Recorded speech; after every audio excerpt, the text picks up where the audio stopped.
Terima kasih Pak Agus. Shalom, selamat pagi untuk Amerika, selamat siang untuk wilayah Eropa, dan selamat malam untuk Indonesia. Puji syukur kepada Tuhan Yesus Kristus, karena kasih karunia-Nya kita boleh diberi kesempatan kembali untuk mengikuti ibadah online di Sema Adonai pada hari Minggu tanggal 29 Oktober 2023. Saat ini kita akan mendengarkan pujian pembuka yang dibawakan oleh Adik Yanti Verstedt dari Jerman dengan judul pujian Kasih-Mu Tak Ada Duanya. Silahkan Adik Yanti.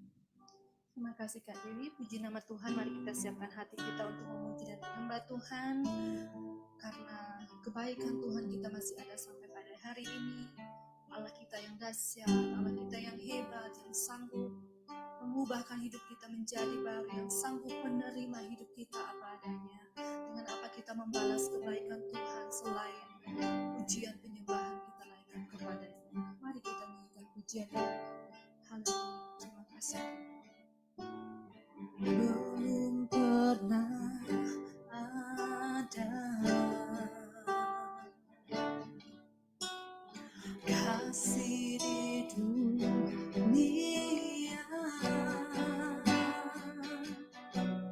sanggup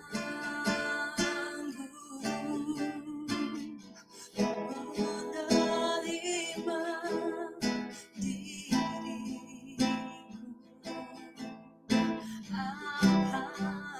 adanya, selain kasih-Mu, Yesus. Katakan takkan ada lagi kasih seperti ini. Oh, takkan ada lagi kasih seperti ini. Oh, yang sanggup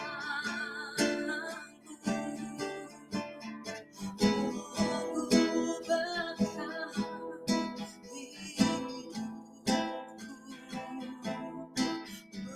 menjadi baru, selain kasih-Mu, Yesus. Kita lakukan pujian dari awal. Belum pernah ada kasih seperti ini. Oh, belum pernah ada kasih di dunia. Oh, sanggup menerima diriku apa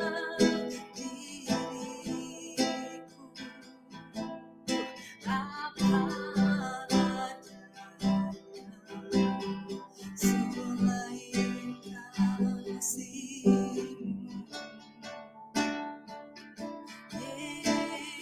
kasih-Mu, Yesus. Takkan ada lagi, oh, takkan ada lagi pengakuan kami Tuhan. Oh, kasih seperti ini. Oh, yang sanggup mengubahkan hidupku menjadi baru, selain kasih-Mu, Yesus. Katakan dengan iman, Kau kagumi, Kau kagumi dalam hati, kasih-Mu tiada duanya. Sampai kini akui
Iya, terima kasih Adik Yanti untuk lagunya, untuk pujiannya sangat memberkati kita semua. Benar-benar kasih Tuhan itu tiada duanya dan kasih Tuhan itu selalu ya dan amin. Sekarang kita mau masuk ke doa pembukaan. Kami persilahkan Ibu Heni untuk memimpin doa pembukaan. Ya, Silakan Bu. Shalom, selamat hari Minggu buat Bapak Ibu yang ada di Zoom maupun yang ada di live streaming yang sedang mengikuti siaran kami ya. Mari kita satukan hati di dalam doa. Maha besar Engkau Bapa, di dalam nama Tuhan Yesus kami sungguh bangga memiliki Allah yang seperti Engkau. Hari ini Bapa kami percaya ya Bapa, hatimu disenangkan oleh ibadah online kami ya Bapa. Karena kasih-Mu tiada duanya, hati kami mau terus bersyukur dan kami terus mau beribadah. Bapa, hari ini kami mau mendengarkan khotbah dari hamba-Mu yang telah Engkau siapkan, keberhasilan sejati. Bapa, kami mau berhasil di dalam Engkau, agar kami hidup serupa dan segambar dengan Engkau ya Bapa. Kami percaya ibadah ini dari awal, pertengahan, sampai akhir. Penyertaan Bapa selalu ada buat kami. Bapa, Engkau memampukan kami ya Bapa, mengambil bagian di dalam pelayanan ini.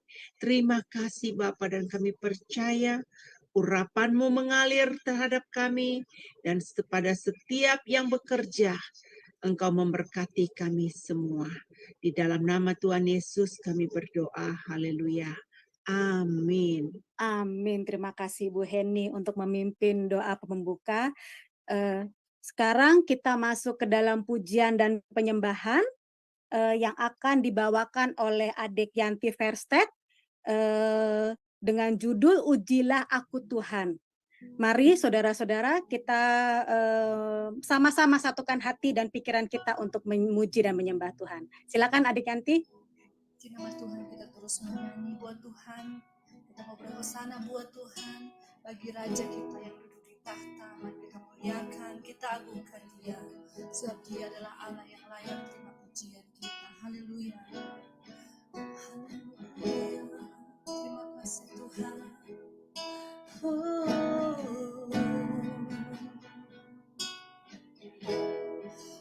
Pujilah aku Tuhan.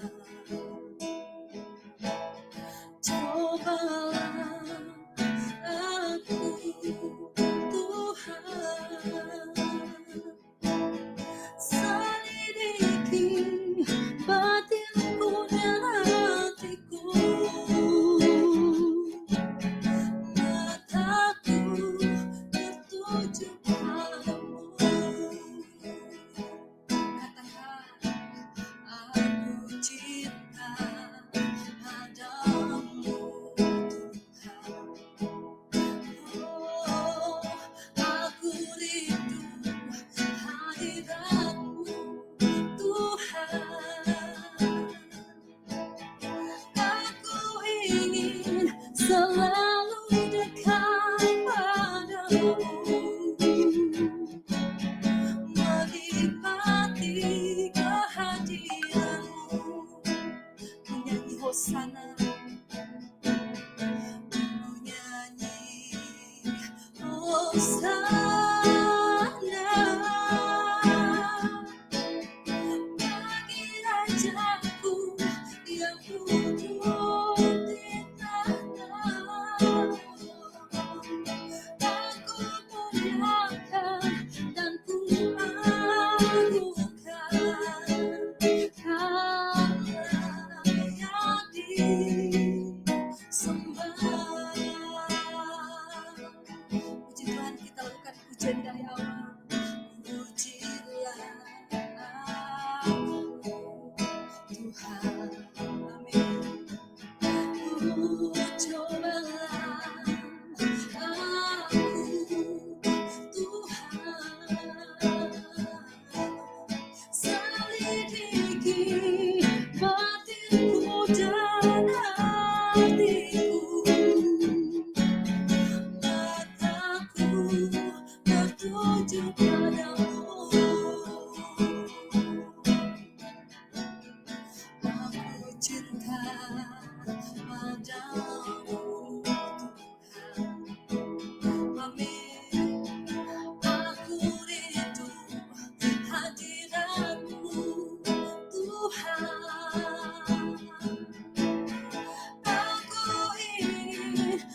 selalu dekat padamu, menikmati kehadiranmu. Hosana bagi Tuhan, menyanyi Hosana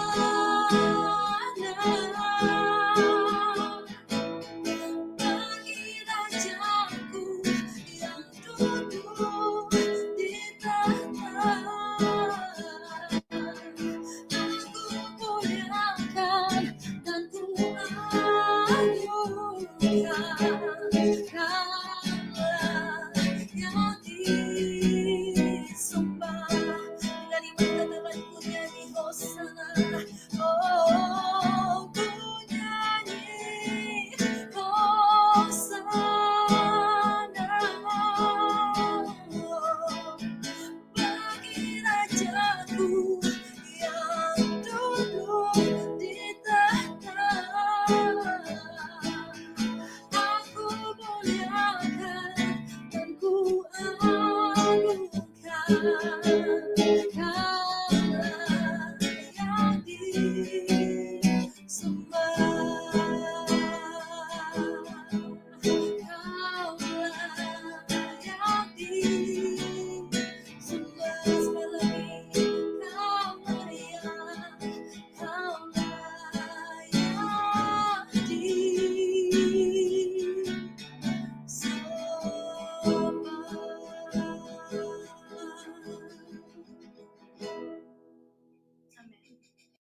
Amin.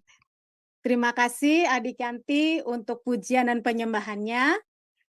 Sebelum kita masuk ke dalam firman Tuhan, kita akan mendengarkan terlebih dahulu pujian dan penyembahan yang akan dibawakan oleh Kak Murni Brandes dari Jerman yang berjudul Bagi Tuhan Tidak Ada Yang Mustahil. Silakan Kak Murni.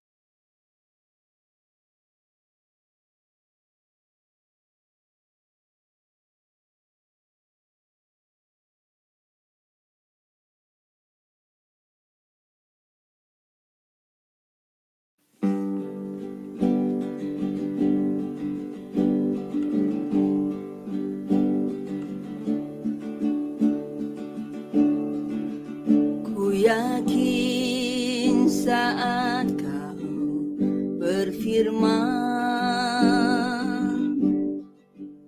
ku menang saat kau bertindak. Hidupku hanya ditentukan oleh perkataanmu.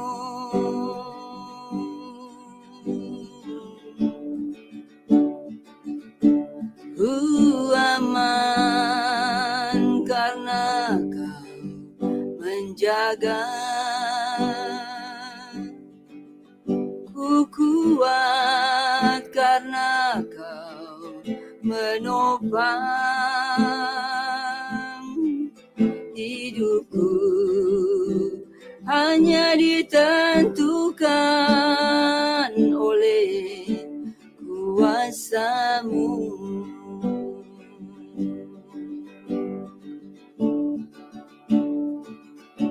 Bagi Tuhan tak ada yang mustahil.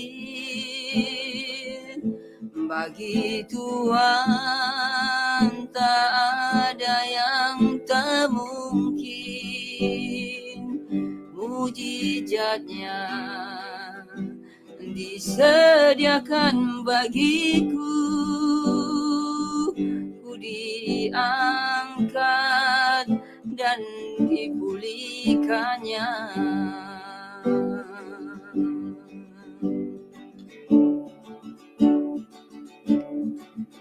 Ku yakin saat kau berfirman, ku menang saat kau bertindak. Hidupku hanya ditentukan oleh perkataanmu.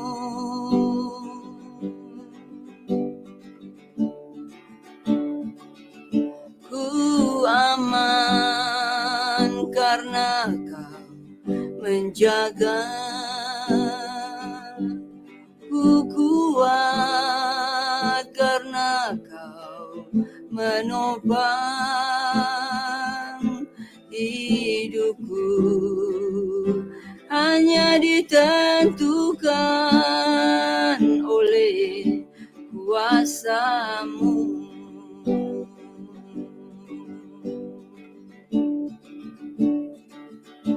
Bagi Tuhan tak ada yang mustahil. Bagi Tuhan tak ada yang tak mungkin. Mujizatnya disediakan bagiku, ku diangkat dan dipulihkannya. Bagi Tuhan tak ada yang mustahil. Bagi Tuhan tak ada yang tak mungkin. Mujizatnya disediakan bagiku, ku diangkat dan dipulihkannya. Ku diangkat dan dipulihkannya.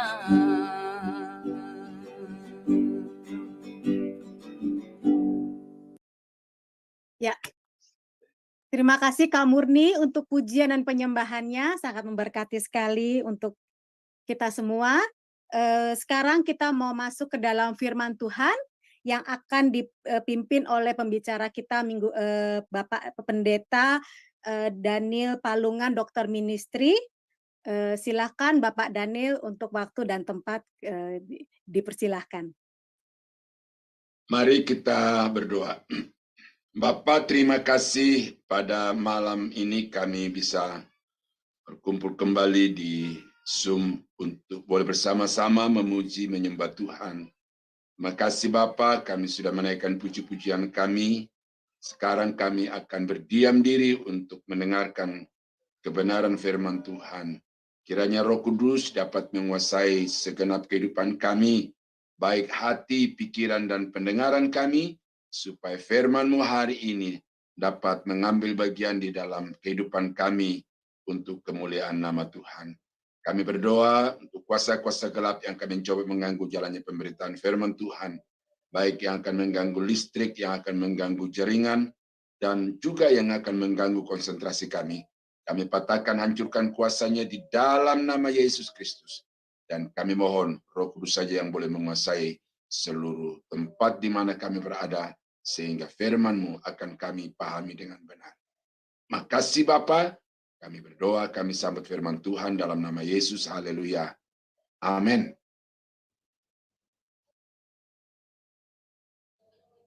Nah, salam saudara-saudara yang terkasih di dalam Tuhan. Pada malam ini sesuai dengan tema yang sudah kita ketahui bersama-sama, kita akan merenungkan firman Tuhan dalam judul keberhasilan yang sejati atau anak Tuhan yang mencapai keberhasilan yang sejati. Nah, tentu ini sesuatu yang sangat kita harapkan bahwa dalam hidup ini kita akan mencapai keberhasilan, bahkan kalau bisa keberhasilan demi keberhasilan. Nah, gambar yang ada di layar saudara dan saya itu berbicara tentang petani yang mendapatkan ikan yang sangat besar. Ini pernah di Indonesia ditayangkan juga gambar yang sama, dan ternyata ikan yang kalau sudah sebesar ini itu bisa mencapai range-nya itu dari 3 juta sampai 6 juta per ekor. Ya, jadi sangat-sangat luar biasa ya, seekor ikan bisa mencapai 3 sampai 6 juta. Nah, jadi petani ini adalah orang-orang yang berhasil. Tetapi dalam pemikiran saya, saudara, saya mengelompokkan keberhasilan itu di dalam 2 kelompok. Yang pertama itu adalah keberhasilan standar, keberhasilan umum. Ya. Seorang pengusaha dapat dikatakan berhasil karena dia dapat melipat gandakan modal, menambahkan asetnya semakin hari semakin besar. Dan karena itu seorang pebisnis, standar utamanya dikatakan berhasil itu, atau parameter utamanya dapat dikatakan berhasil itu, kalau dia semakin besar aset yang dia miliki. Tetapi dari perspektif Alkitab, sudut pandang iman Kristen, ternyata tidak cukup kita berhasil secara bisnis, secara organisasi, secara duniawi. Tetapi Tuhan mau supaya kita mencapai hasil yang lebih daripada itu. Dan karena itu maka pada malam ini saya akan berbicara tentang hal ini dengan berdasar kepada Lukas pasal 5 ayat 1 sampai ayat yang ke-11. Yang demikian bunyi firman Tuhan. Ya. Pada suatu kali Yesus berdiri di pantai danau Genesaret. Sedang orang banyak mengerumuni dia, hendak mendengarkan firman Allah. Ia melihat kedua perahu di tepi pantai.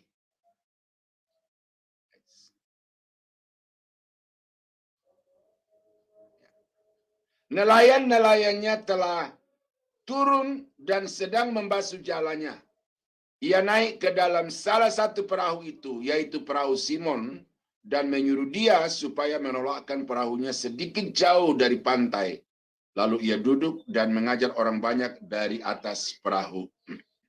Setelah selesai berbicara, ia berkata kepada Simon, "Bertolaklah ke tempat yang dalam dan tebarkanlah jalamu untuk menangkap ikan." Simon menjawab, "Guru, telah sepanjang malam kami bekerja keras dan kami tidak menangkap apa-apa, tetapi karena Engkau menyuruhnya, aku akan menebarkan jala juga." Dan setelah mereka melakukannya, mereka menangkap sejumlah besar ikan sehingga jala mereka mulai koyak. Lalu mereka memberi isyarat kepada teman-temannya di perahu yang lain supaya mereka datang dan membantunya. Dan mereka itu datang, lalu mereka bersama-sama mengisi kedua perahu itu dengan ikan hingga hampir tenggelam. Ketika Simon Petrus melihat hal itu, ia pun tersungkur di depan Yesus dan berkata, "Tuhan, pergilah daripadaku, karena aku ini seorang berdosa." Sebab ia dan semua orang yang bersama-sama dengan dia takjub oleh karena banyaknya ikan yang mereka tangkap. Demikian juga Yakobus dan Yohanes, anak-anak Zebedeus yang menjadi teman Simon.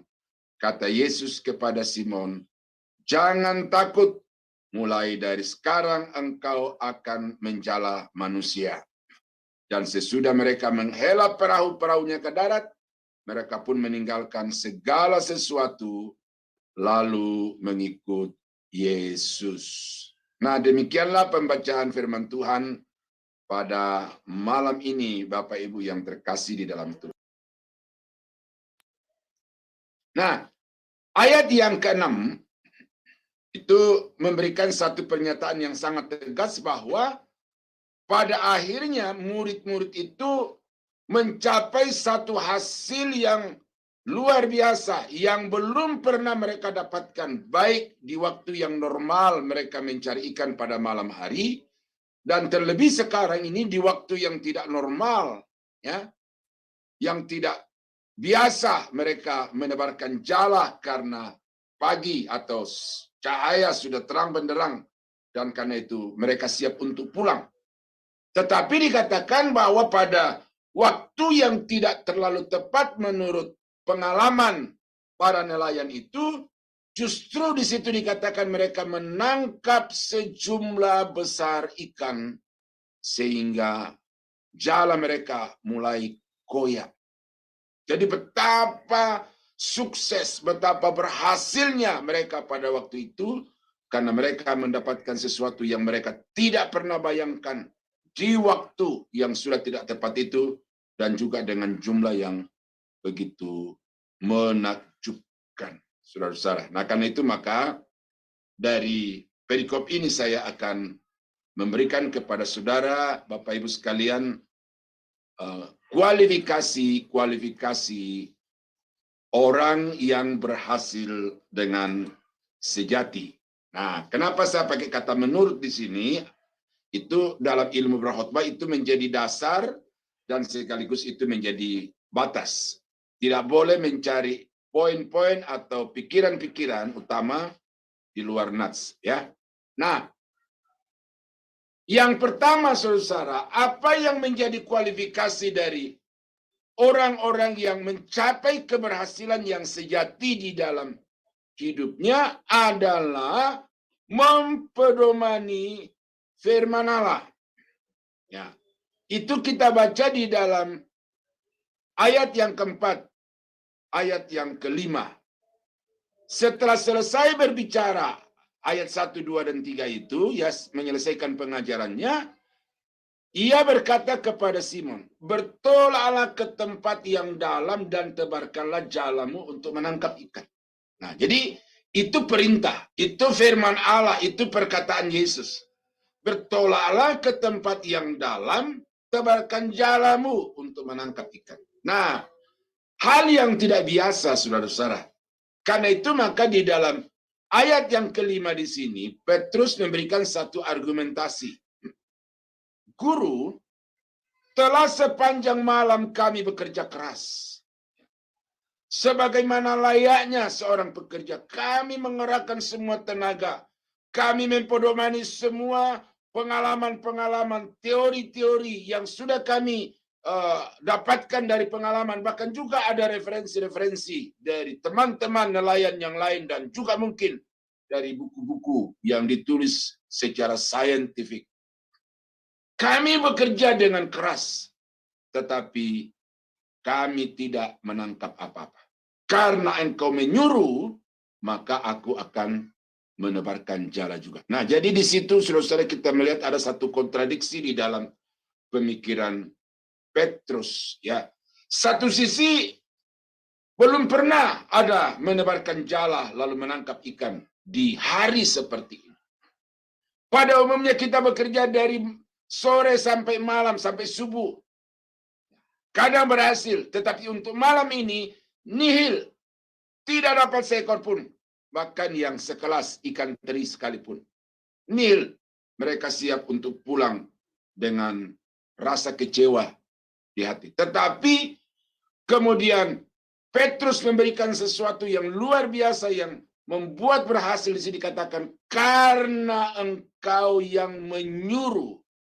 Karena firman-Mu yang mengatakan, maka aku akan taat kepada firman-Mu lebih daripada menuruti pengetahuan, pengalaman, dan juga ajaran-ajaran dari orang-orang lain. Aku akan taat kepada firman-Mu lebih daripada semua ilmu pengetahuan tentang perikanan dan kenelayanan di tengah-tengah dunia. Ini menjadi kunci sekaligus menjadi kualifikasi keberhasilan seorang hamba Tuhan yang anak Tuhan secara sejati di dalam hidupnya. Karena begini, saudara-saudara, ada banyak orang berbisnis, ada banyak orang berusaha, mencapai hasil, mencapai tujuan, tetapi sangat disayangkan bahwa cara, proses, langkah-langkah untuk menuju kepada pencapaian itu adalah langkah-langkah dan proses-proses yang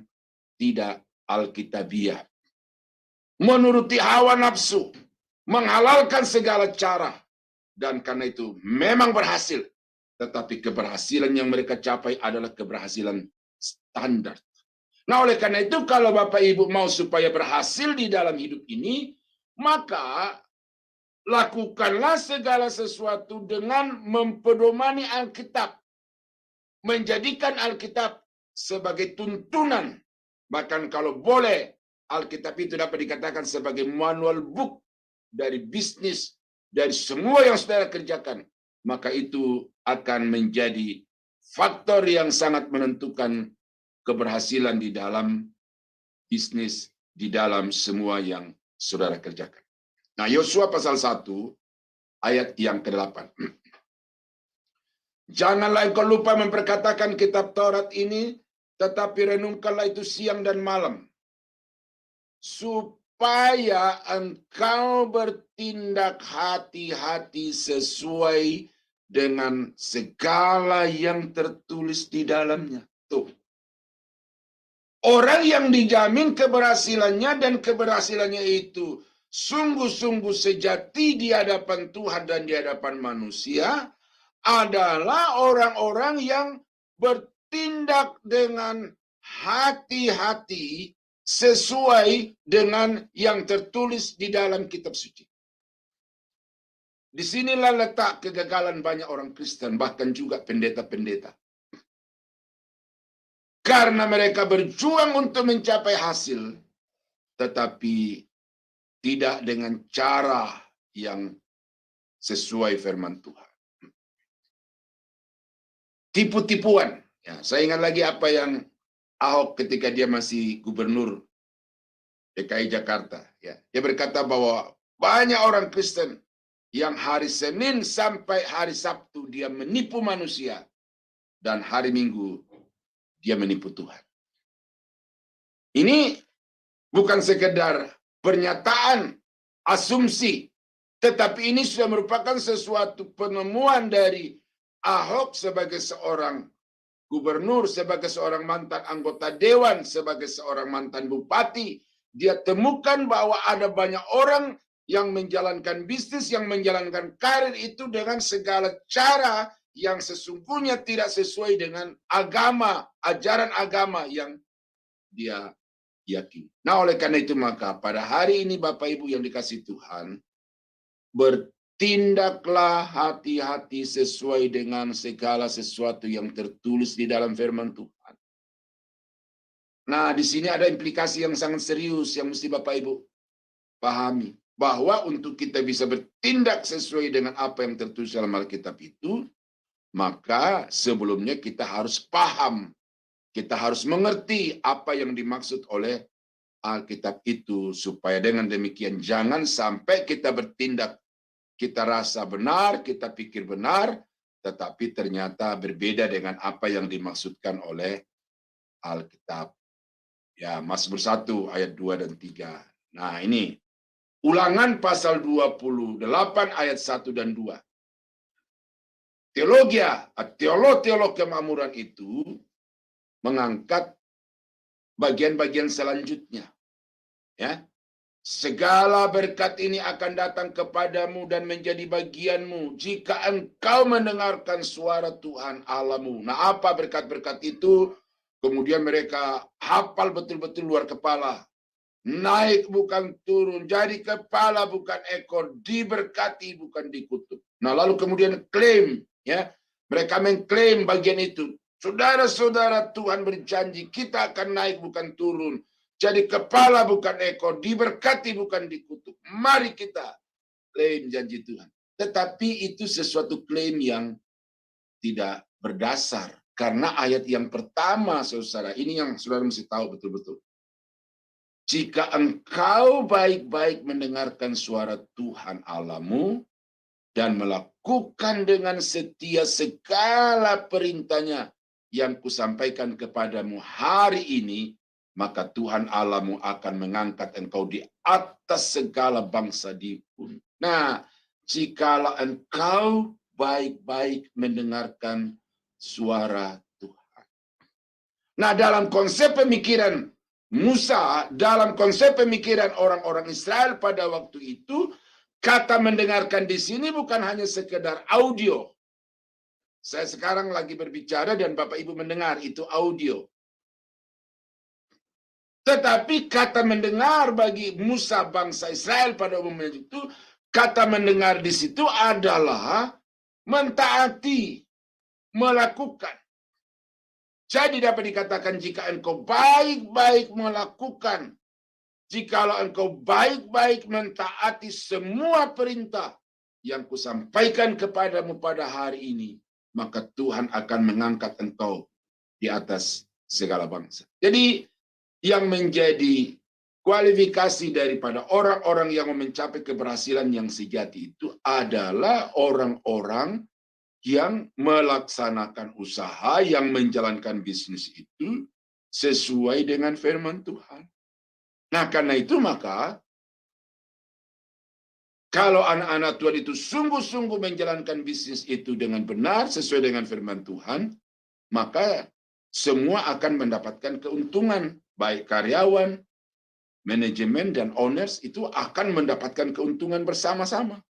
Tetapi yang seringkali dikeluhkan oleh buruh-buruh, baik di Indonesia maupun juga di negara-negara tertentu yang seringkali memperjuangkan hak-hak buruh itu adalah bahwa owner mendapatkan keuntungan berlipat ganda, manajemen mendapatkan gaji yang sangat besar, tetapi kemudian karyawan itu diperas tenaga, dan kemudian mereka diberikan gaji ala kadarnya. Nah, jadi saudara-saudara kekasih dalam Tuhan, itu satu bukti yang nyata bahwa masih banyak orang Kristen yang tidak berbisnis atau menjalankan usaha itu sebagaimana yang dikatakan oleh Alkitab, karena mereka hanya berorientasi kepada bagaimana menambah penghasilan dan bukan bagaimana menjalankan bisnis itu supaya berkenan kepada Tuhan. Nah, saudara kekasih dalam Tuhan, ini prinsip yang saudara tidak boleh sekedar dengar, mengerti, tetapi ini prinsip yang mutlak saudara harus lakukan di dalam kehidupan saudara supaya dapat menjadi anak-anak Tuhan yang mencapai keberhasilan yang sejati. Nah, yang kedua, apa kualifikasi daripada orang yang mencapai keberhasilan yang sejati itu di dalam hidupnya adalah menjadi berkat bagi sesama di dalam ayat yang ke-7. Lalu mereka memberi isyarat kepada teman-temannya di perahu yang lain supaya mereka datang dan membantunya. Dan mereka itu datang, lalu mereka bersama-sama mengisi kedua perahu itu dengan ikan hingga hampir tenggelam. Nah, jadi yang berhasil itu hanya satu perahu, yaitu perahu di mana Petrus dan Yesus ada di dalamnya. Ada perahu-perahu di sekitar yang semuanya pada malam itu hasilnya nihil.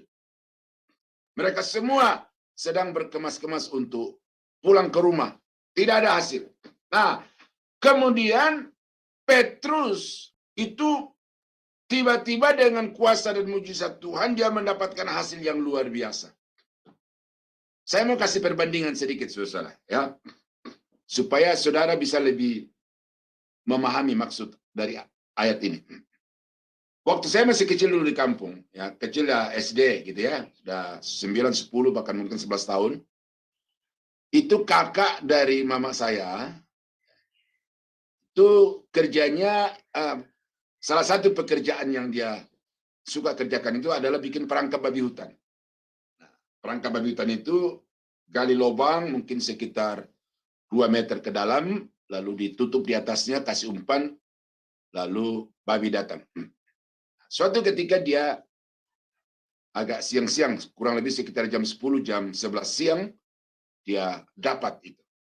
Nah, karena di sekitar kampung kami itu ada banyak tetangga-tetangga, lalu ketika babi ini sudah diangkat dari lubang perangkap itu saya bilang begini sama anak-anaknya juga termasuk saya karena saya ada di situ. Tidak usah dibakar. Artinya bulunya nggak usah dibersihkan dulu. Kita potong aja karena kalau kita bakar nanti asapnya naik, dilihat orang, nanti baunya kecium orang pada datang. Sehingga ya mau tidak mau kita harus kasih mereka gitu. Nah, jadi akhirnya om saya itu dia potong dalam keadaan berbulu. Ya, semua kami yang ada di situ dikasih bagian. Tetapi orang-orang yang ada di kebun-kebun di sekitar itu sama sekali tidak tahu kalau ada berkat pada hari itu. Nah, itu satu contoh, saudara. Jadi om saya ini memotong babi yang dia dapat itu diam-diam, jangan diketahui orang lain, ya, supaya kita yang makan dan orang lain tidak usah. Nah, beda dengan Petrus.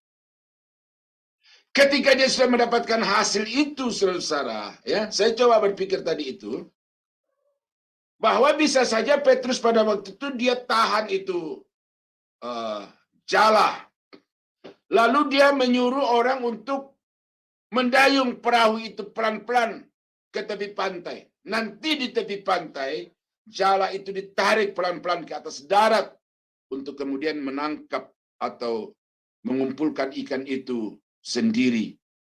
Tidak cukup di perahu, ada tempat lain tersedia di darat. Tetapi Petrus, teman-temannya yang ada di dalam perahu itu, saudara, tidak mau berperilaku seperti itu.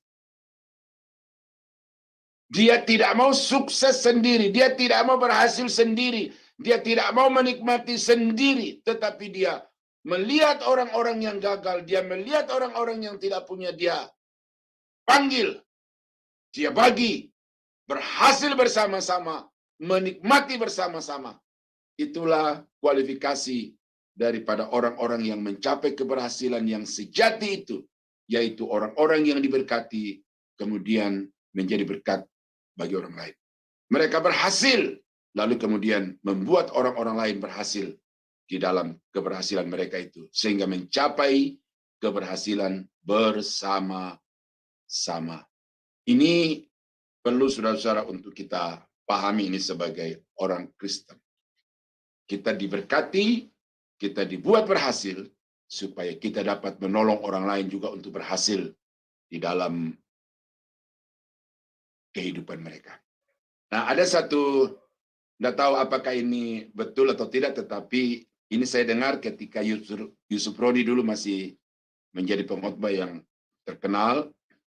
Lalu dia berkata begini, pengusaha itu dibagi di dalam 3 kelompok. Pengusaha merintis itu, ya, mereka kalau mau makan berkata begini, besok kita makan apa? Karena modal sedikit, belum ada penghasilan, jadi besok kita makan apa? Usahanya makin berkembang, makin maju, meningkat menjadi pengusaha menengah, maka dia berkata, besok kita makan di mana? Mau di restoran Jepang, mau di restoran Prancis, mau di restoran Itali, mau di restoran Thailand, pokoknya di mana kita sanggup untuk membayar. Nah, semakin bertambah, semakin berkembang usahanya, makin kaya, maka sekarang dia ganti. Besok kita makan siapa? Ya. Ini satu istilah-istilah daripada pebisnis, saudara. Besok makan siapa? Nah, ternyata setelah saya bincang-bincang langsung dengan banyak pengusaha itu, seringkali mereka berdiskusi, berkelakar begini, besok kita mainkan siapa? Bisnis siapa yang besok kita akan bangkrutkan? Itu. Nah, itu saya lihat langsung di daerah kami, di daerah Ciledug, saudara. Ya, dulu ada sebuah jalan yang ramai sekali, dan karena ramai maka ada pengusaha yang membangun bisnis pom bensin di jalur itu. Nah, mungkin apa sebabnya ada pengusaha yang kemudian membangun usaha di tempat itu, lalu dia membangun sebuah jalan yang lebih lebar, lebih bagus, dan lebih dekat, lebih pendek. Sehingga semua orang mau tidak mau ya memilih itu untuk lewat jalan yang baru ini dan tidak lagi datang ke pom bensin yang tadinya ada di pinggir jalan itu. Sehingga makin lama pom bensin itu tidak laku lagi oleh karena orang sudah tidak lewat di tempat itu. Nah, inilah yang dikatakan pebisnis yang memakan pebisnis yang lain, mematikan pebisnis yang lain. Itu di dunia sekuler. Tetapi sekarang saya mau perlihatkan kepada saudara realita gereja-gereja. Ya. Saya tidak tahu apakah sampai di WA saudara, ada beberapa waktu yang lalu, beberapa hari yang lalu, saya mendapatkan sebuah WA dari teman itu di Jakarta. Ada dua gereja yang saling berdampingan. Salah satu yang disebut di dalam video singkat itu adalah Gereja Sidang Pentakosta. Dan di antara dua gereja ini saya tidak tahu apa sebabnya ada masalah. Nah, lalu yang kuat, yang merasa punya fasilitas itu, dia mengambil bulldozer, dia rubuhkan gereja yang menjadi saingannya di sebelah itu. Ya, ini bukan karang-karang saudara, ini realita dan ini ada videonya. Dan ini sesuatu yang sangat menyedihkan karena gereja mempraktekkan sistem atau pola bisnis dunia. Besok gereja siapa yang akan kita mainkan? Besok pendeta siapa yang akan kita makan? Ini menyedihkan saudara. Kalau gereja itu kemudian bertambah besar, apakah itu dapat dikatakan gereja yang berhasil? Berhasil secara dunia, berhasil secara organisasi, oke. Mungkin juga kemudian secara ekonomi karena bertambahnya jiwa akan bertambah kolektif pemasukan. Tetapi keberhasilan yang dia capai, keberhasilan yang standar, bahkan keberhasilan semu, karena justru keberhasilannya itu mematikan pengusaha, tanda petik, ya, pendeta yang lain. Gereja-gereja kecil di daerah Banten, Tangerang sekitarnya, dan juga masuk wilayah Bogor. Saudara-saudara, ada gereja yang secara sistematis itu mau dimatikan oleh gereja-gereja raksasa di Tangerang. Ada teman saya, satu alma mater, dia bercerita kepada saya bahwa setiap minggu dia ditugaskan oleh gereja untuk membawa angkot. Ya, angkot itu mobil angkutan umum itu ke daerah Parung. Ya, dari Tangerang bawa angkot ke Parung untuk mengangkut jemaat-jemaat dari sana. Sebanyak 10 sampai 14 angkot setiap minggu. Dan sesudah mereka datang pulang, maka mereka dibekali dengan sembako, bahkan juga ada janji untuk tunjangan bulanan, bahkan untuk biaya anak sekolah. Sehingga semua jemaat-jemaat dari Parung itu antusias untuk datang karena ada janji-janji ekonomi.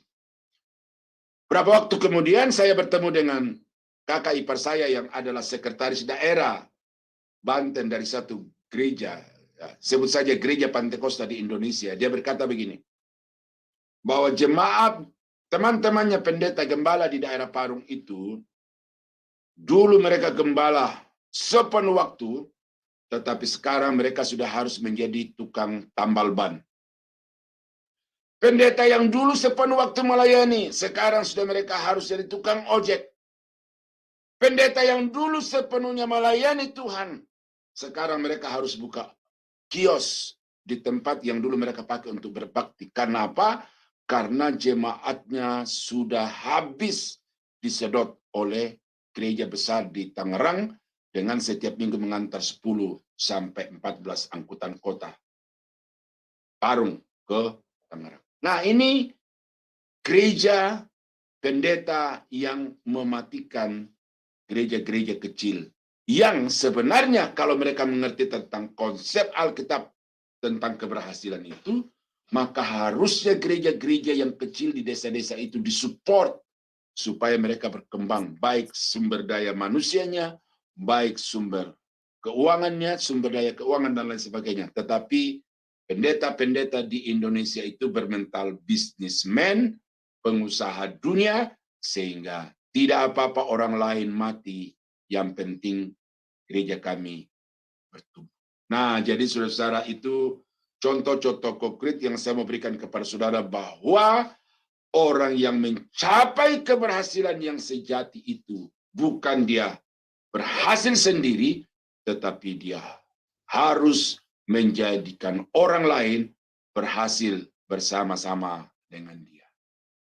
Nah, karena itu saudara-saudara, saya harap dengan firman Tuhan ini saudara mendapatkan satu inspirasi untuk saudara bisa melihat apa yang saudara bisa lakukan untuk memberhasilkan teman-teman ataupun juga gereja-gereja lain yang ada di Indonesia. Saya suka ke desa-desa, saudara-saudara. Ya, bulan lalu saya pulang dari Aceh, tapi gereja di sana tidak terlalu memprihatinkan. Tetapi saya tahun-tahun sebelumnya itu saya bolak-balik ke Tanah Timur, ke Sulawesi, dan saya melihat di sana saudara itu ada banyak gereja-gereja yang sungguh-sungguh sangat memprihatinkan. Ya, tetapi tidak ada gereja-gereja di Jakarta yang mau membuat mereka berhasil bersama-sama dengan keberhasilan yang mereka raih di Jakarta.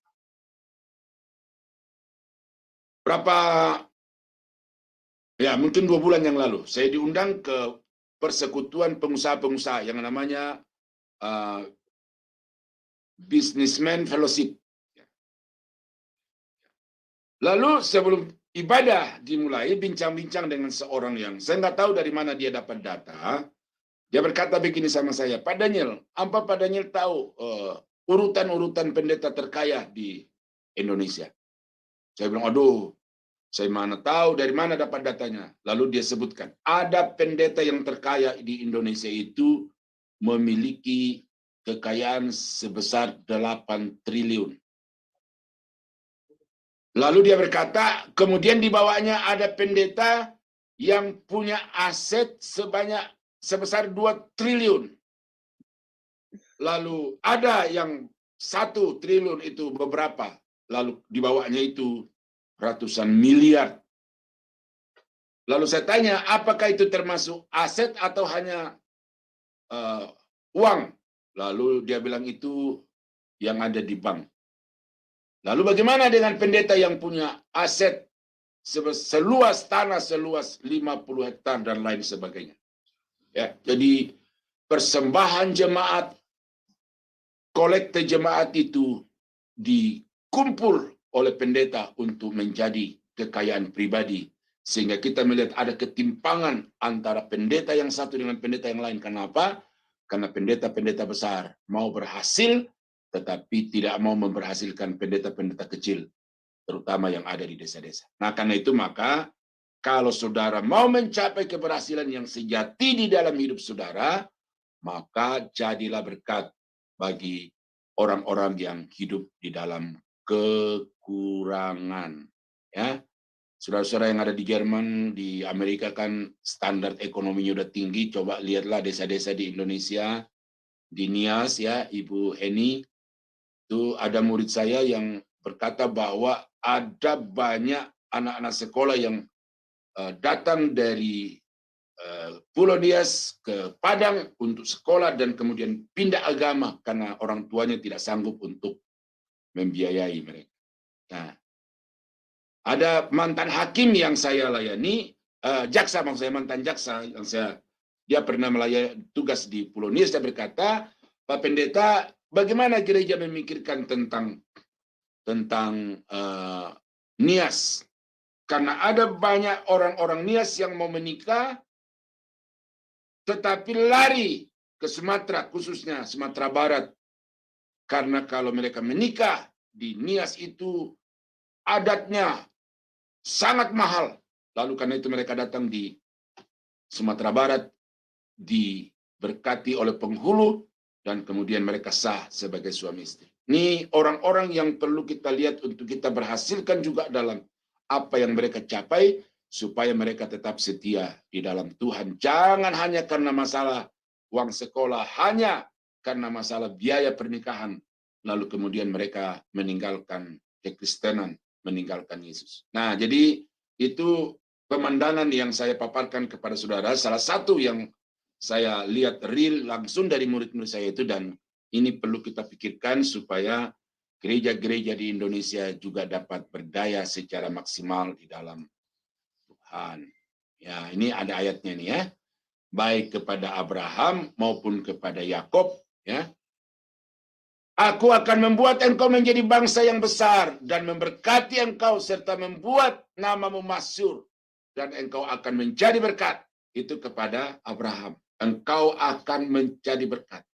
Nah, kepada Yakub di Kejadian 28:14, keturunanmu akan menjadi seperti debu tanah banyaknya dan engkau akan mengembang ke sebelah timur, barat, utara, dan selatan, dan olehmu semua dan olehmu serta keturunanmu semua kaum di muka bumi akan mendapat berkat. Oh, jadi bagaimana janji Tuhan kepada Abraham, janji Tuhan kepada Yakub akan memberkati mereka, tetapi juga disertai di dalamnya mereka dijadikan alat oleh Tuhan untuk memberkati bangsa-bangsa. Itu yang kedua. Nah, lalu yang ketiga, apa kualifikasi daripada orang yang berhasil dengan sejati di dalam Tuhan itu? Keberhasilannya itu akan menyadarkan dirinya sebagai orang yang berdosa. Terdapat di dalam ayat yang ke-8 sampai dengan ayat yang ke-10 yang berkata demikian.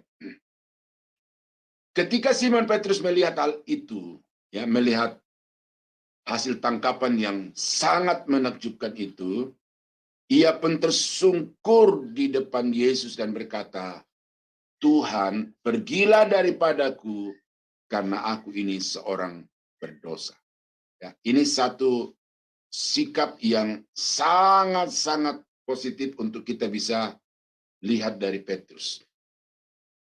Ketika dia mendapatkan hasil itu, dia tidak bercingkrak-cingkrak, melompat, berteriak kegirangan. Ya. Tetapi justru keberhasilan yang dia dapat itu dia jadikan sebagai satu refleksi, alat refleksi bagi dirinya. Bahwa sesungguhnya saya ini orang berdosa, saya sesungguhnya orang yang tidak layak untuk mendapatkan hasil yang seperti ini. Karena itu dia berkata, Tuhan pergilah daripadaku karena aku ini seorang berdosa.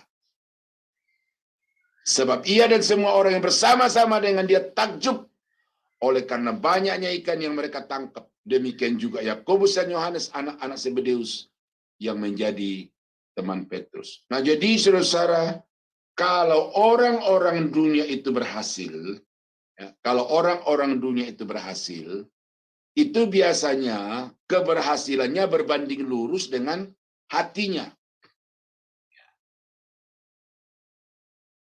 Semakin besar kekayaannya, semakin tinggi pencapaian keberhasilannya, hatinya juga akan semakin meningkat, semakin tinggi.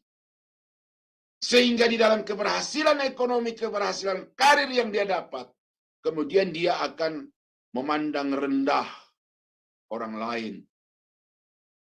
Bahkan orang-orang yang sama-sama memulai dari bawah.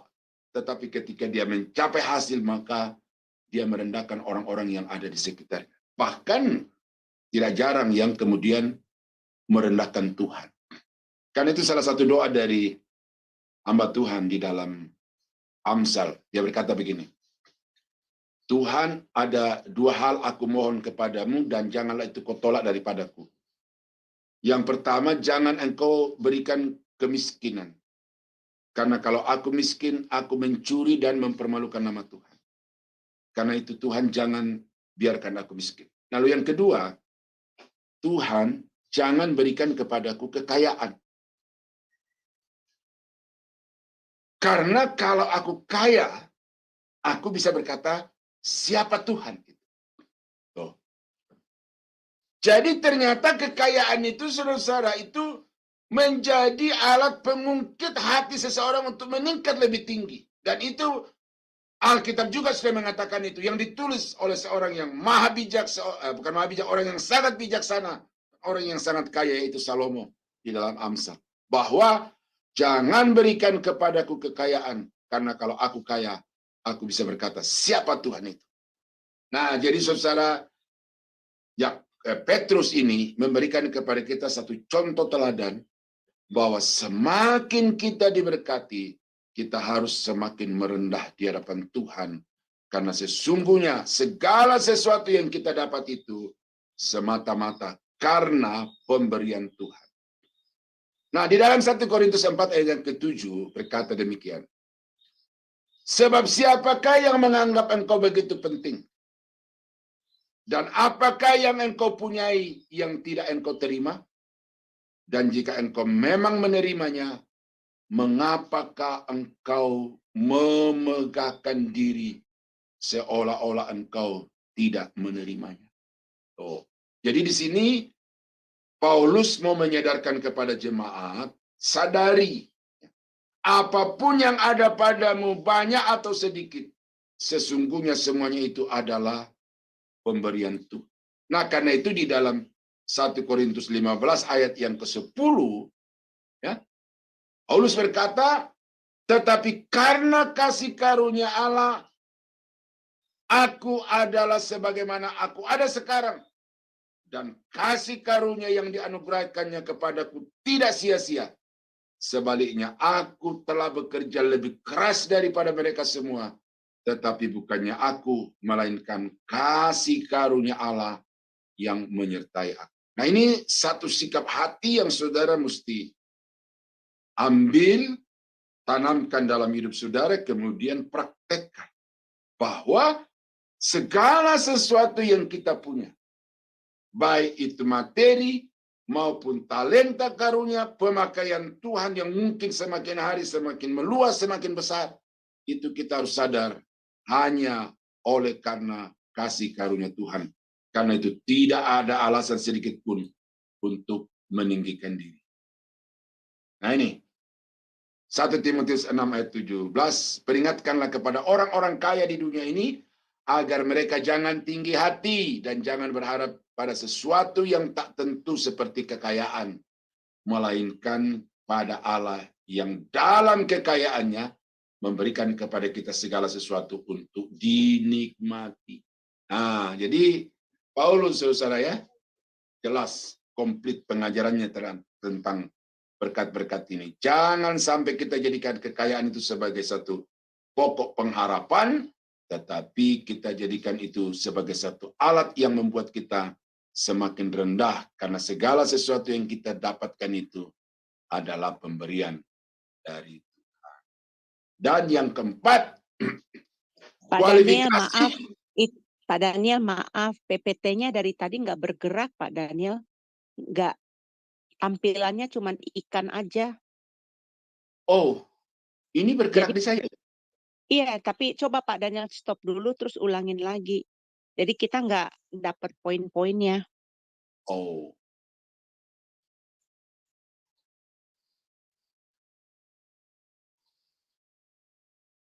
Maaf ya teman-teman.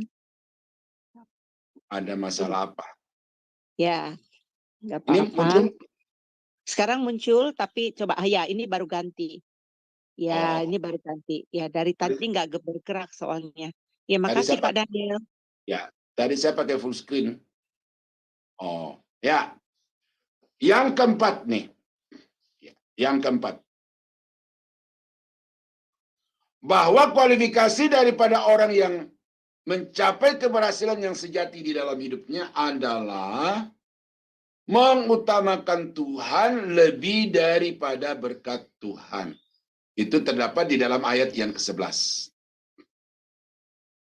Dan sesudah mereka menghela perahu-perahunya ke darat, mereka pun meninggalkan segala sesuatu lalu mengikut Yesus. Oh, perhatikan. Mereka semalam-malaman mencari ikan tidak dapat apa-apa.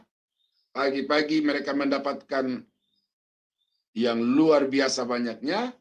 Tetapi ketika mereka telah menghela perahu dan ikan-ikan itu sampai di darat, dikatakan mereka pun meninggalkan segala sesuatu. Apa saja segala sesuatu di situ? Pertama adalah perahu, aset. Kedua adalah jala, aset. Ketiga adalah ikan, ya, hasil yang mereka dapat dari alat-alat itu. Tetapi mereka meninggalkan semuanya itu, lalu kemudian mengikut Yesus. Artinya bagi Petrus di sini, Yesus harus lebih diutamakan lebih daripada berkat-berkat yang diberikan Tuhan. Orang-orang yang berhasil secara standar itu, kalau mereka sudah mendapatkan berkat, mereka sudah mendapatkan jawaban doa, maka kemudian sampai di situ. Tetapi orang-orang yang mencapai keberhasilan yang sejati, ketika mereka telah mendapatkan apa yang mereka inginkan, yang mereka minta dari Tuhan itu, mereka tidak berhenti sampai di situ, tetapi kemudian mereka harus lebih mendekatkan diri kepada Tuhan, karena mereka sadar sekarang bahwa Tuhan sesungguhnya menjadi sumber segala yang kita harapkan, menjadi faktor keberhasilan dari segala yang kita usahakan. Dan karena itu, mari datang kepada Tuhan, dan Dia akan memberikan berkat kepada kita. Ini sikap yang sangat penting, tindakan yang sangat positif yang saudara mesti lakukan juga. Bahwa berkat itu bukan menjadi yang utama, tetapi Tuhan.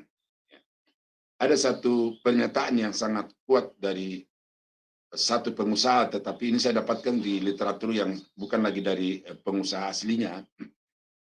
Dia berkata begini, the main thing is to keep dementing. Hal yang utama adalah menjadikan yang utama. Itu dia pegang itu sebagai satu prinsip di dalam menjalankan bisnis, dan oleh karena itu bisnisnya berkembang. Nah, kalau kita masuk di dalam gereja sekarang ini, saudara, prinsip ini sudah tidak lagi. Karena di dalam gereja bukan lagi yang dementing yang harus di-keep sebagai dementing. Tetapi hal yang sekunder telah dijadikan sebagai yang utama. Dan yang primer itu dijadikan sebagai yang sekunder.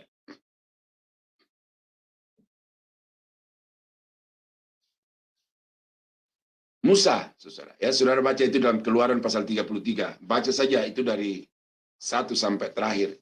Ini peristiwa terjadi ketika bangsa Israel itu selesai membuat patung lembu emas, lalu mereka menyembah kepada patung itu. Nah, lalu waktu itu Tuhan berkata, Musa, pergi pimpin bangsa itu memasuki tanah Kanaan yang telah kujanjikan kepada mereka, dan aku akan mengutus malaikatku untuk menyertai engkau, sehingga semua yang kujanjikan itu tidak ada satupun yang tidak akan digenapi. Pokoknya pergi, kamu akan dapat. Musuh kamu akan kalahkan. Medan akan kamu taklukkan. Kekayaan akan kamu peroleh. Tanah itu apalagi, kamu akan duduki sebagai milik pusaka, seperti yang telah kujanjikan. Tetapi aku tidak akan pergi bersama-sama dengan kamu lagi. Oh, ya. Itu suatu keputusan yang diambil Tuhan oleh karena sikap bangsa Israel yang baru saja mereka menyembah kepada patung lembu emas yang mereka buat sendiri. Nah, lalu apa kata Musa?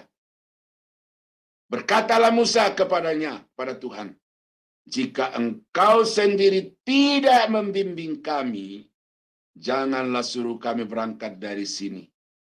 Ya, ini satu keputusan yang bukan merupakan pembangkangan kepada Tuhan, tetapi satu sikap yang menunjukkan bahwa Musa ini sungguh sadar sesadar-sadarnya, tanpa Tuhan segala sesuatu yang kami dapatkan itu menjadi sia-sia. Dan karena itu Musa berkata kepada Tuhan, Tuhan jangan desa aku untuk pergi. Aku tidak akan pergi. Sekalipun ada malaikat yang menyertai, sekalipun semua janji-janji Tuhan akan digenapkan, aku tidak mau pergi. Tetapi aku baru mau pergi kalau Tuhan berjalan bersama-sama dengan aku. Itu yang perlu, saudara. Ya, jangan puas dengan berkat-berkat yang ada pada saudara, tetapi puaslah karena saudara hidup dalam Tuhan dan Tuhan tinggal bersama-sama dengan saudara. Ini kebalikannya ini.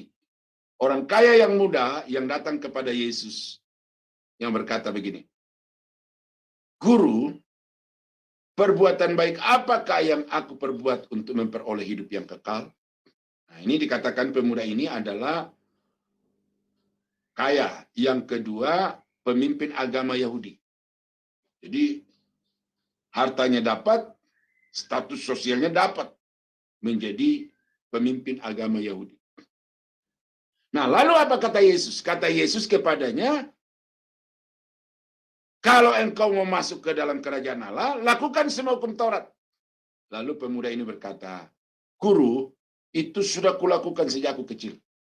Oke, kalau engkau hendak sempurna, pergi, juallah hartamu, berikanlah kepada orang-orang miskin, datanglah dan ikut aku. Nah, apa reaksi atau respon dari si pemuda kaya itu? Ayat yang ke-22. Ketika orang muda itu mendengar perkataan itu, pergilah ia dengan sedih sebab banyak hartanya. Jadi sebenarnya kepada pemuda ini Yesus sedang memperhadapkan dua pilihan.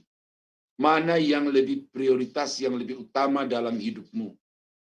Aku sebagai Tuhan dan Juru Selamat, atau harta kekayaanmu yang sebenarnya itu merupakan pemberian atau anugerahku kepadamu.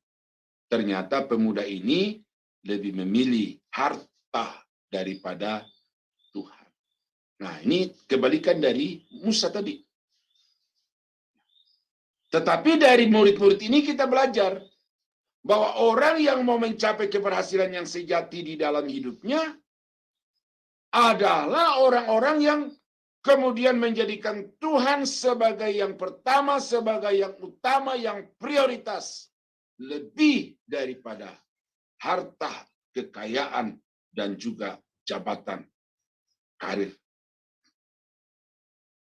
Ini ada satu ayat lagi nih, contoh yang sangat-sangat buruk yang tidak boleh saudara lakukan. Ketika orang banyak menemukan Yesus di seberang laut itu, mereka berkata kepadanya, Rabi, bila mana engkau tiba di sini? Yesus menjawab mereka, aku berkata kepadamu, sesungguhnya kamu mencari aku bukan karena kamu telah melihat tanda-tanda, melainkan karena kamu telah makan roti itu dan kamu kenyang. Ini Yesus yang menilai seperti itu, dan ini perkataan Yesus bahwa sejak dulu sampai sekarang dan masih akan datang juga, banyak orang yang kelihatannya semangat, antusias, mengiring dan melayani Tuhan, tetapi seperti Yesus katakan, kamu mencari aku bukan karena kamu telah melihat tanda-tanda dan kemudian kamu percaya, tetapi kamu mencari aku karena kamu telah makan roti itu dan kamu kenyang. Jadi mereka datang kepada Yesus supaya mereka dikenyangkan dengan roti. Mereka datang kepada Yesus supaya tidak usah kerja, tetapi semua kebutuhan tercukupkan. Ini penting ya, karena sekarang ini gereja yang menomorsatukan mujizat itu diminati oleh begitu banyak orang. Berkat-berkat jasmani diminati begitu banyak orang. Pastor Simon Andi di Kalimantan itu, orang dari mana-mana datang untuk mencari didoakan, karena mereka melihat bahwa kalau kita didoakan oleh Simon Andi itu kita akan sembuh.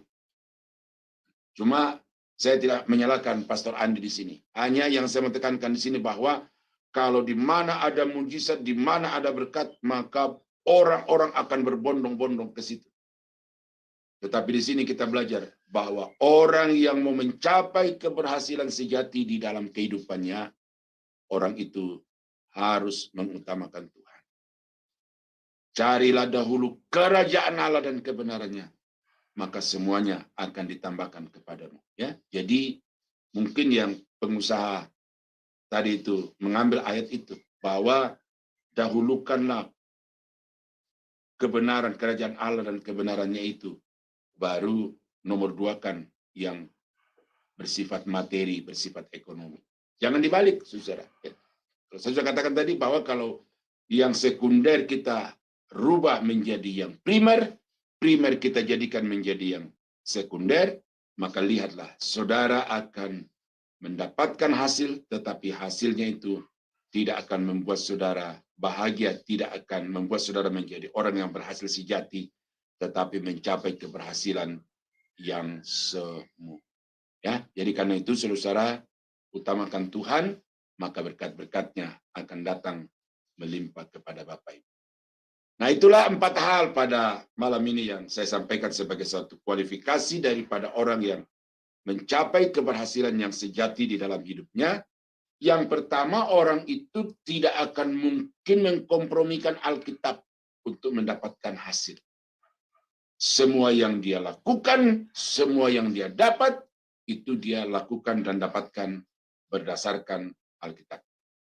Yang kedua, orang yang mencapai keberhasilan yang sejati itu dia tidak akan berhasil sendiri, tetapi dia akan membuat orang lain bersama-sama untuk mencapai keberhasilan di dalam hidupnya. Dan karena itu tidak ada orang-orang Kristen yang berhasil kemudian mematikan usaha orang lain atau gereja orang lain, tetapi justru dia akan membantu, menolong, memfasilitasi supaya orang-orang yang kelihatannya tidak berhasil itu dapat berhasil.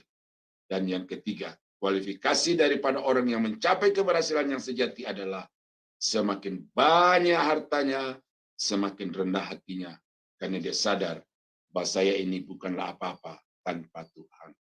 Lalu yang keempat, orang yang berhasil sejati dalam hidupnya adalah orang yang kemudian meninggalkan segala sesuatu, lalu mengiring Tuhan. Mengutamakan Tuhan di atas segala yang dia miliki. Saya berdoa supaya saudara diberkati Tuhan, dan kemudian saudara mendapatkan keberhasilan sebagaimana yang dimaksudkan oleh Lukas pasal 5 ayat 1 sampai dengan ayat yang ke-11 ini. Tuhan Yesus memberkati. Ya, mari kita tunduk kepala, kita berdoa.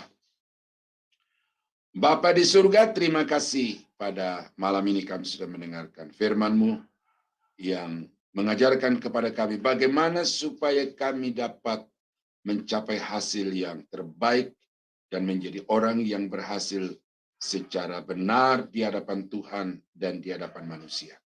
Karena itu apa yang sudah dicontohkan oleh Petrus pada malam ini melalui kebenaran firman yang sudah kami baca dan renungkan bersama-sama. Kiranya itu terpatri di dalam hati kami masing-masing. Supaya dimanapun kami berada, kami jadikan itu sebagai pedoman. Sehingga kami juga dapat menjadi orang yang berhasil dengan sungguh-sungguh di dalam kehidupan kami. Hamba-Mu akan berhenti berbicara ya Tuhan. Tetapi kiranya Roh Kudus dapat terus berbicara kepada kami, supaya apa yang kami belum pahami pada malam ini, pada akhirnya kami dapat mengerti, oleh karena hati pikiran kami mendapat iluminasi atau penerangan daripada Roh Kudus. Hamba-Mu akan berhenti, tetapi Roh Kudus kiranya terus berbicara, dan jemaat-Mu akan semakin diberkati. Terpujilah nama-Mu Bapa di surga. Kami berdoa, mengucap syukur untuk firman-Mu di dalam nama Yesus. Haleluya. Amin. Tuhan Yesus memberkati. Saya kembalikan kepada Ibu Moderator. Ya, Pak Pendeta Daniel Palungan, kami mengucapkan terima kasih atas kebenaran firman yang sudah Bapak berikan menjadi berkat bagi kami, dan semoga apa yang Bapak Pendeta firmankan pada hari ini bisa menjadi rema di kehidupan kami sehari-hari. Terima kasih. Sekarang kita mau masuk ke info persembahan dan info pengumuman yang akan disampaikan oleh Bapak Agus. Silakan Bapak Agus. Ya. Ya teman-teman yang ada di live chat sekarang ya, yang sedang menyaksikan acara ibadah online kita pada minggu hari ini, untuk yang tergerak hatinya untuk memberi persembahan kepada SMA Adonai, bisa melalui rekening BCA dengan nomor yang tertera adalah 7890232871 ya. Untuk membedakan dengan transaksi yang lainnya, bisa diberikan kode angka 7 ya di akhir nominalnya. Seperti kalau 20.000 ya, seandainya membayar 20.000 ditambahkan dengan 007 di bawahnya. Next. Kita juga ada setiap hari Senin sampai Sabtu ya, kita ada renungan pagi setiap hari Senin sampai Sabtu pada jam 5.30 pagi waktu Indonesia, di mana pembicara kami dilayani oleh para hamba-hamba Tuhan, ya salah satunya Bapak Pendeta Daniel Palungan juga ya. Dan silakan join bersama kami setiap harinya jam 5.30 pagi untuk mendengarkan renungan pagi yang dibawakan oleh hamba-hamba Tuhan. Tuhan berkati. Terima kasih. Ya, terima kasih Pak Agus untuk info persembahan dan pengumuman.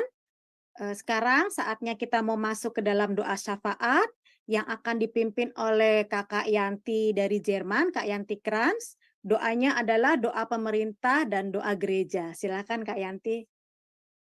Iya, terima kasih Dewi. Baik, mari Bapak-bapak, Ibu-ibu, dan saudara-saudara sekalian, kita satukan hati kita untuk menaikkan doa syafaat kita.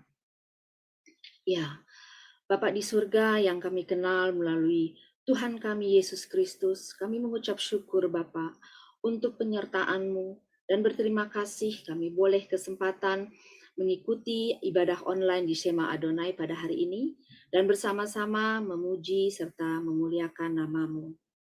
Kami juga mau berterima kasih atas cinta kasih Bapak kepada kami untuk penyertaan Tuhan pada kami semua. Bapak yang kasih, kami mengangkat doa untuk bangsa dan negara Indonesia. Kiranya Engkau senantiasa memberikan perlindungan bagi bangsa ini. Dan kami berdoa Bapak untuk para pemimpin negara Indonesia yang saat ini menjabat dan bertugas. Dimulai dari Bapak Presiden, Wakil Presiden, dan seluruh wakil rakyat, baik yang memimpin di pemerintahan pusat maupun di provinsi-provinsi dan juga daerah-daerah, kabupaten, di kota-kota kecil maupun daerah-daerah terpencil. Kiranya Tuhan memberkati mereka semua satu persatu, baik di bidang kesehatan jasmani maupun di kerohanian mereka. Berkati mereka satu persatu, hikmat, sifat yang arif dan bijaksana, supaya mereka dapat menjalankan tugasnya sesuai dengan kehendak-Mu. Bimbinglah mereka untuk menerapkan peraturan-peraturan yang berlaku dengan jujur, adil, dan konsekuen. Engkaulah pelindungan bangsa ini ya Bapa. Persatukanlah rakyat Indonesia dari Sabang sampai Merauke. Hindarkan bangsa ini dari perpecahan. Satukanlah energi bangsa ini menjadi satu kekuatan yang besar untuk membangun bangsa yang menuju Indonesia damai, maju, adil, dan beradab. Bapak yang baik, kami berdoa juga untuk pemilu di Indonesia yang akan dilaksanakan tahun depan, tahun 2024 nanti. Kami memohon ya Bapak, pimpinan, penyertaan, campur tangan-Mu, sehingga pemilu nanti boleh berjalan dengan aman, damai, tertib, dan lancar. Sehingga hal-hal yang dihasilkan dari pemilihan presiden nanti dapat menghasilkan bentuk pemimpin yang jujur, bijaksana, dan adil, terutama sikap hati yang takut akan Engkau. Ya Allah Bapa, Tuhan kami Yesus Kristus, kami percaya bahwa bangsa dan negara ini berada di tangan kuasa-Mu. Oleh karena itu, kami juga yakin dan percaya bahwa Engkau akan memberikan para pemimpin yang terbaik bagi negara Indonesia ini. Bapak di surga, kami juga membawa Shema Adonai ini dan seluruh gereja-gereja di belahan bumi ke dalam perlindungan, penyertaan, serta kuasa kasih tangan-Mu. Kami memohon kepadamu ya Bapa, berkati para pendeta dan pelayan-pelayanan-Mu ya Tuhan, sehingga dapat melayani-Mu dengan baik dan berkenan kepadamu dan seturut rencana-Mu. Mampukan kami ya Bapa untuk berkembang, berpelayanan, dan memuji nama-Mu, sehingga banyak lagi jiwa-jiwa yang boleh diselamatkan. Kami mengucap syukur untuk karya keselamatan yang telah kami terima daripada-Mu ya Bapa. Kiranya dengan pimpinan Roh Kudus, kami boleh terus membangun hubungan yang lebih erat lagi dengan Engkau ya Tuhan.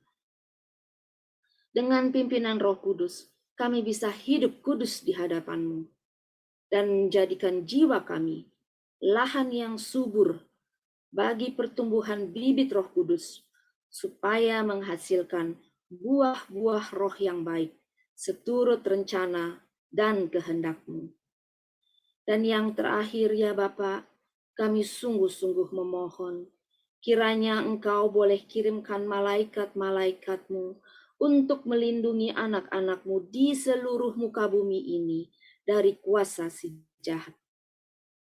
Demikianlah ya Bapa, doa dan permohonan kami ini kami naikkan di dalam nama anak-Mu yang tunggal, Tuhan Yesus Kristus, Tuhan dan Juru Selamat kami yang hidup. Kami telah mengangkat doa dan ucapan syukur kepadamu. Haleluya. Amin. Amin. Terima kasih Kak Yanti Krans untuk doa syafaatnya. Kita mau masuk sekarang dalam pujian penutup yang akan dibawakan oleh Kak Murni Brandes dengan judul Tuhan Ini Aku. Silakan Kak Murni.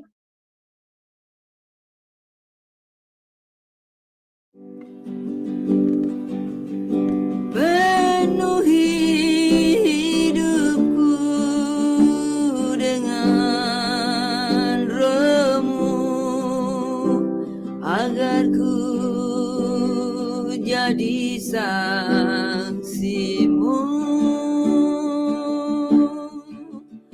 Pakailah hidupku dan urapilah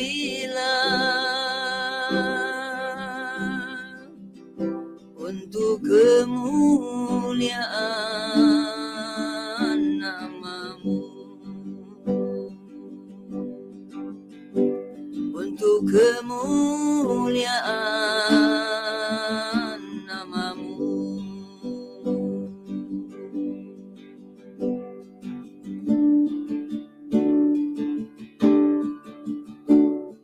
Tuhan, ini aku, jadikanlah ku alat-Mu untuk memberitakan Injil-Mu.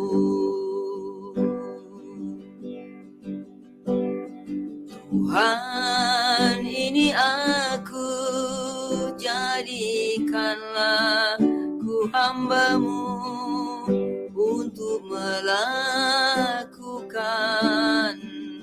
firman-Mu. Penuhi hidupku dengan Roh-Mu, agar ku jadi saksi-Mu. Pakailah hidupku dan urapilah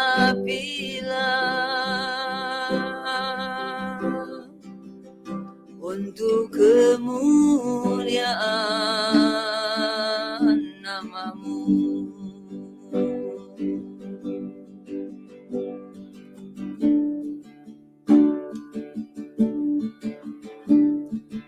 Tuhan, ini aku, jadikanlah ku alat-Mu untuk memberitakan Injil-Mu.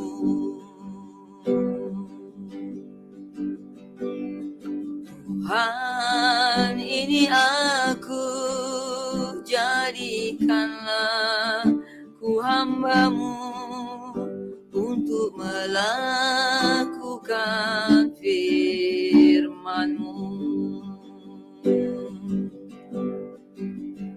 Penuhi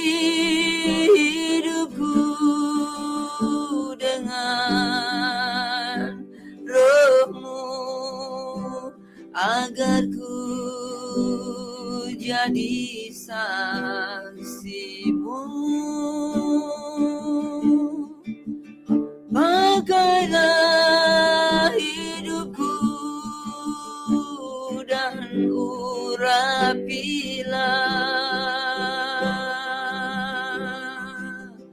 untuk kemuliaan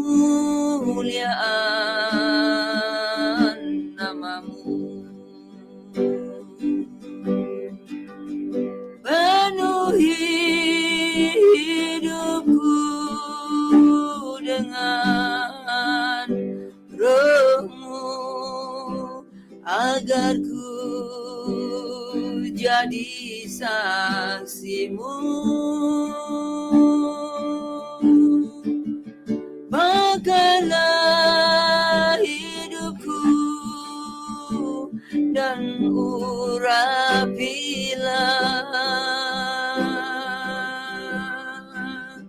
untuk kemuliaan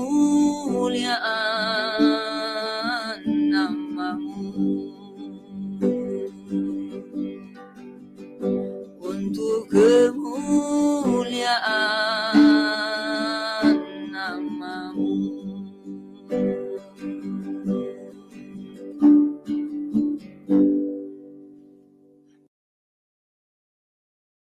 Iya, terima kasih Kak Murni untuk pujian penutup yang sudah dibawakan.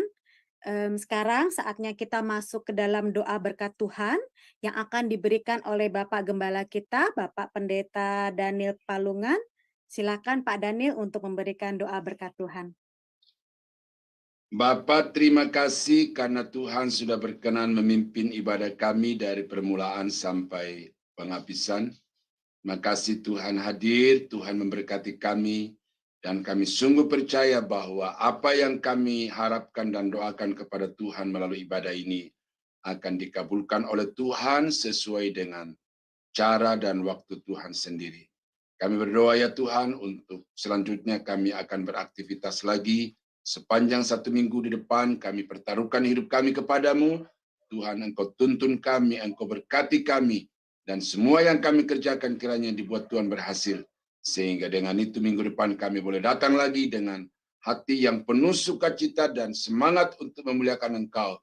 Karena berkat-berkat Tuhan kami alami dan rasakan di dalam hidup kami. Terima kasih Bapa. Kami berdoa mengucap syukur untuk berkat Tuhan dalam ibadah ini. Sehingga walau ada gangguan kecil tetapi tidak terlalu berpengaruh bagi kami. Dan kami mengucap syukur untuk pemeliharaan Tuhan. Dan semua device yang kami pakai semuanya bisa berjalan tanpa hambatan. Terima kasih Bapak, kami akhiri ibadah kami pada malam ini di dalam nama Yesus Tuhan dan Juru Selamat kami. Saudara-saudara yang dikasihi Tuhan, kiranya anugerah dari Allah Bapa di dalam surga, damai sejahtera dari Tuhan kita Yesus Kristus, serta persekutuan kuat kuasa Roh Kudus, kiranya menyertai kita sekalian dari sekarang sampai selama-lamanya. Di dalam nama Yesus, kami akhiri ibadah kami malam ini. Haleluya. Amin. Amin. Terima kasih Amin. Pak Daniel untuk doa berkatnya. Terima kasih. Sekarang ibadah setelah selesai, kami mengucapkan terima kasih untuk seluruh tim dan para jemaat, Bapak Pendeta juga kami mengucapkan terima kasih yang sudah mengikuti ibadah di Sema Adonai. Sampai bertemu lagi di minggu depan. Terima kasih.